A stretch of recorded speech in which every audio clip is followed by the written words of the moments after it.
क्या है? आश्रम की तरफ से जो भंडारा मिला है कैसा लग रहा है? वो बढ़िया है, बहुत अच्छा है बहुत अच्छा है जी। तो ये संत रामपाल जी का आश्रम है। आप इनकी व्यवस्था के बारे में कुछ कहना चाहोगे? बहुत बहुत धन्यवाद देना चाहते हैं सर। क्या कहना चाहते हो? बहुत बहुत धन्यवाद देना चाहते हैं सर। लॉकडाउन के दौरान हरियाणा सरकार ने हरियाणा में फंसे प्रवासी मजदूरों को अपने अपने राज्यों में पहुंचाने की व्यवस्था करने का फैसला लिया। इस फैसले के बाद जहां जहां से ट्रेन जा सकती हैं उन जिलों में सरकार ने इन मजदूर भाई बहनों को इकट्ठा करने का प्रबंध करना शुरू कर दिया। इसी सिलसिले में जब भिवानी में इन मजदूरों के ठहरने की बात आई तो हरियाणा सरकार के अधिकारियों ने संत रामपाल जी महाराज के सतलोक आश्रम भिवानी में पहुंचकर आश्रम का जायजा लिया।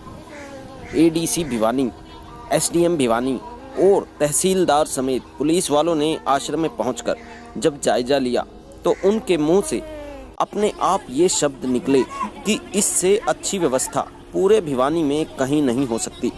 आश्रम की व्यवस्थाओं को देखकर, आश्रम की व्यवस्था को देखकर वो अपने आप इस बात से आश्वस्त नजर आए कि इससे अच्छी व्यवस्था पूरे भिवानी में कहीं नहीं हो सकती।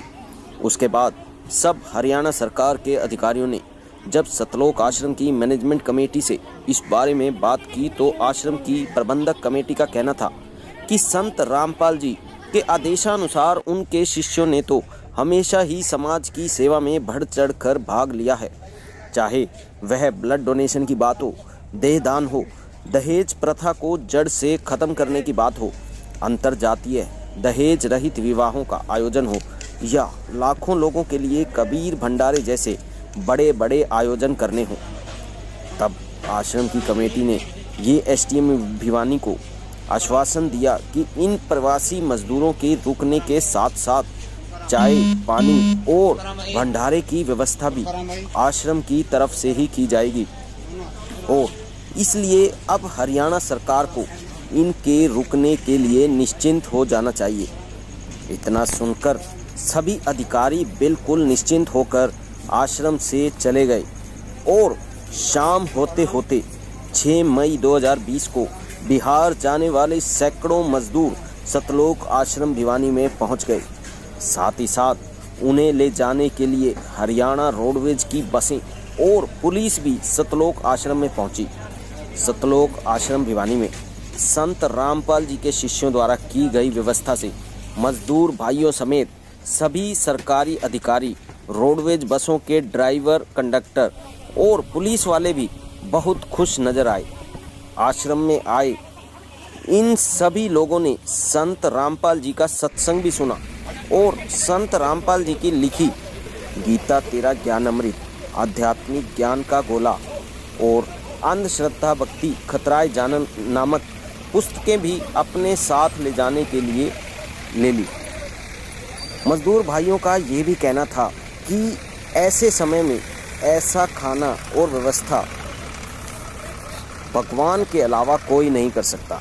इतने मुश्किल समय में ये सब व्यवस्थाएं करना आम आदमी के बस की बात नहीं। तो दोस्तों, इन मजदूर भाइयों ने ये भी कहा कि उन्हें तो ऐसा लग रहा था कि वो घर तक पहुंचते पहुंचते बहुत सारी मुश्किलों का सामना करेंगे, लेकिन यहाँ सतलोक आश्रम भिवानी में आकर संत रामपाल जी द्वारा दिए गए इस भोजन भंडारे ने उन्हें काफ़ी अच्छा महसूस कराया।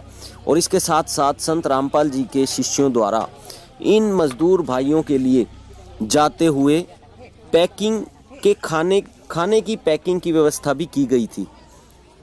इन्हें खाने के पैकेट साथ में ले जाने के लिए भी दिए गए।